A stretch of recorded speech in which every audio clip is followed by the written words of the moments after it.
अस्सलामुअलैकुम गाइस, क्या हाल चाल है। अच्छा जी, आज हमारे पास गाड़ी का ये जी होंडा सिविक 2017 मॉडल है। इस गाड़ी के अंदर कुछ मसले मसाइल हैं, उनको क्लियर करना है। और सबसे बड़ा जो मसला है वो इसका स्टीयरिंग का आ रहा है जी, कि इसके स्टीयरिंग में से जो है वो आवाज़ आ रही है।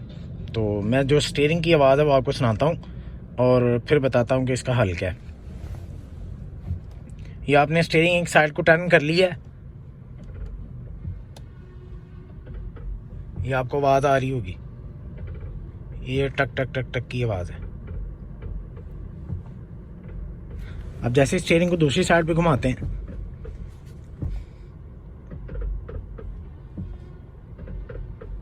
ये आपको आवाज़ आ रही है।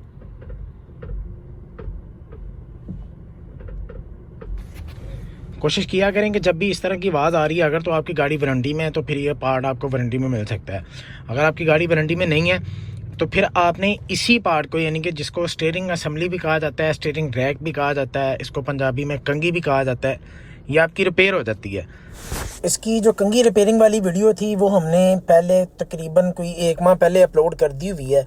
और अभी जो हम इसका काम करेंगे वो इसकी जनरल मेंटेनेंस है, जिसके अंदर इसकी ट्यूनिंग है, थ्रॉटल है, टैपट है, फ्यूल फिल्टर है, कैटेलिटिक कन्वर्टर है, अलाइनमेंट है, बैलेंसिंग है। इस तरह के सारे काम हैं जो हर 40,000 किलोमीटर के बाद रिकमेंडेड होती है। तो हम अभी खोलेंगे जी इसकी जनरल मेंटेनेंस। इस वीडियो के अंदर आपको जनरल मेंटेनेंस दिखाएंगे कि हम लोग उसमें क्या क्या करते हैं, और जनरल मेंटेनेंस करने के बाद हम लोग इसकी एवरेज देखेंगे कि इसकी एवरेज मेंटेनेंस हमारी करने के बाद क्या आ रही है। जबकि मेंटेनेंस करने से पहले कस्टमर की जो एवरेज है वो तकरीबन, इनकी जो एवरेज है वो 10 पॉइंट समथिंग की आ रही है, या शायद 7 पॉइंट समथिंग की है। तो अभी हम उसको देखते भी हैं कि वो कितनी आ रही है एवरेज हमारी। दूसरा इनका मसला ये आ रहा जी कि इनकी जो एवरेज है वो 10 की आ रही है और कभी कभी 7 पे भी चली जाती है ये। तो तकरीबन इनकी एवरेज जो है वो 7.5, ये इनकी 7 की एवरेज आ रही है। तो इनका काम करते हैं जी स्टार्ट हम लोग, तो फिर साथ साथ आपको दिखाते हैं कि हमने इनका क्या क्या काम किया, और फिर जो आफ्टर बिफोर की चीज़ें होंगी वो भी आपके सामने आ जाएंगी। और फिर बाद में आपको आवाज़ भी चेक करवाएंगे, आवाज़ ख़त्म होगी, और साथ इसकी जो एवरेज है उसका भी आपको बताएंगे कि अभी इसकी एवरेज कितनी आ रही है। तो चलिए जी हम लोग काम स्टार्ट करते हैं जी इसका।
कुछ नहीं, ज़ारी चकने ही चकते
नहीं विश्वास नहीं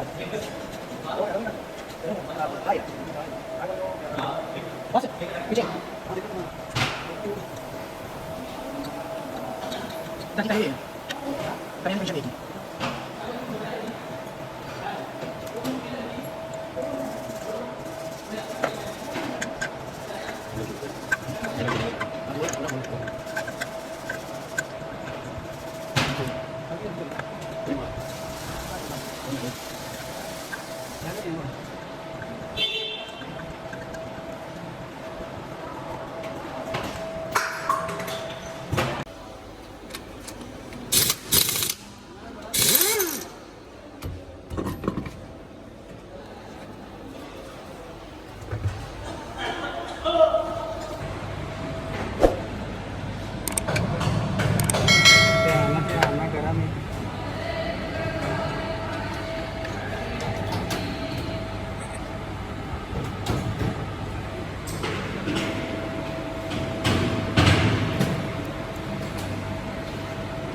यार गड्डी चेक कराएंगे तो काम है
काम अपना सारा निपट गया तक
फिर भी देख लो ठीक है काफ़ी हद तक करती साफ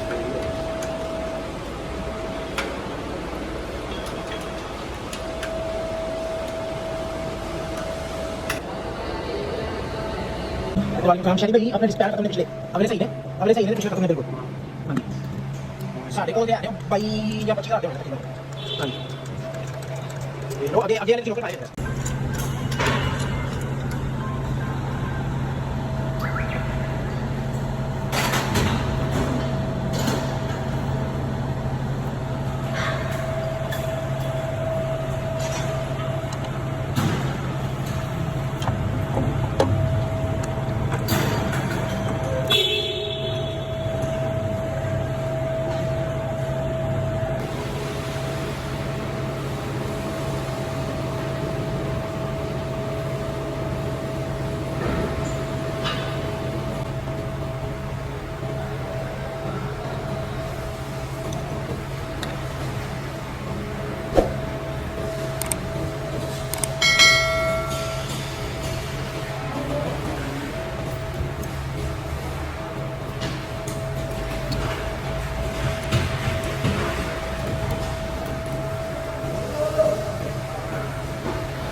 सही माल निकले उस्ताद।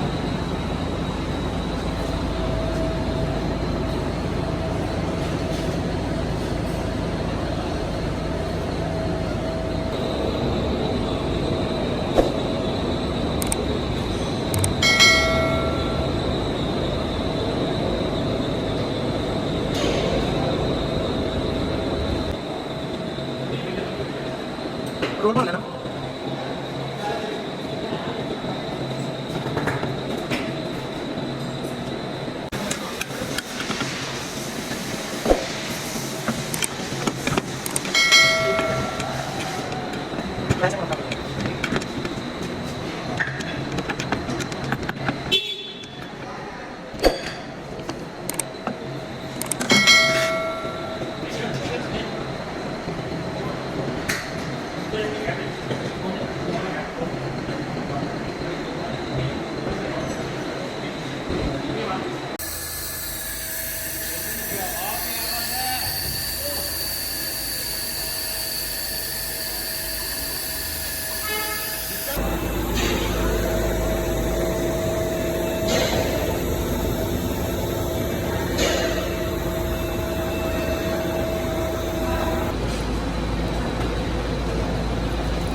अस्सलाम वालेकुम सर। वालेकुम सलाम। सर क्या हाल चाल है? अल्लाह का शुक्र, ठीक ठाक। अच्छा सर, आज आप हमारे पास होंडा साहिबाल पे अपनी रिबर्थ लेके आए हैं FP2। जी जी। तो सर क्या क्या काम होने वाला था इसका जब आप हमारे पास तशरीफ लाए हैं? इसका सर काफ़ी काम होने वाला था और इसकी जो एवरेज थी वो 9.2 थी। सही। जो हमने सर आपको चीज़ें बताई थी कि आपका ये काम होने वाला है, तो जब वो चीज़ें खुली हैं आपको दिखाई गई हैं तो वो वाकई में गंदी थी, उनका काम होने वाला था? बिल्कुल उनका काम होने वाला था और पता नहीं कब से उन्होंने सर्विस करवाई। मैंने असल में अभी परचेज़ की थी जी। तो इससे पहले उन्होंने इसका कोई काम सही तरीके से करवाया ही नहीं था। सही है। तो इन्होंने बड़े अच्छे तरीके से सारा काम किया इसका। तो अभी जो गाड़ी की एवरेज है वो काफ़ी बेहतर हो गई है, 5.5 तक आ गई है। 15.5 16 तक चली गई है। तो मैं क्या एवरेज तो इसकी अभी एवरेज है ना बहुत अच्छी आ रही है। सही है। और इन्होंने बहुत कोऑपरेट किया हमारे साथ। और गाड़ी के पिकअप के अंदर सर को फर्क आया? गाड़ी की चलाई के अंदर कोई फर्क आपको फील हुआ है? मैं कह रहा हूँ कि बहुत ज्यादा फील हो रहा है कि पिक बहुत अच्छी हो गई है इसकी। आप हमारे काम से सेटिस्फाइड हैं सर? बिल्कुल जी, बिल्कुल 100%। चले, thank you so much sir, शुक्रिया, अल्लाह हाफिज। ओके, अल्लाह हाफिज।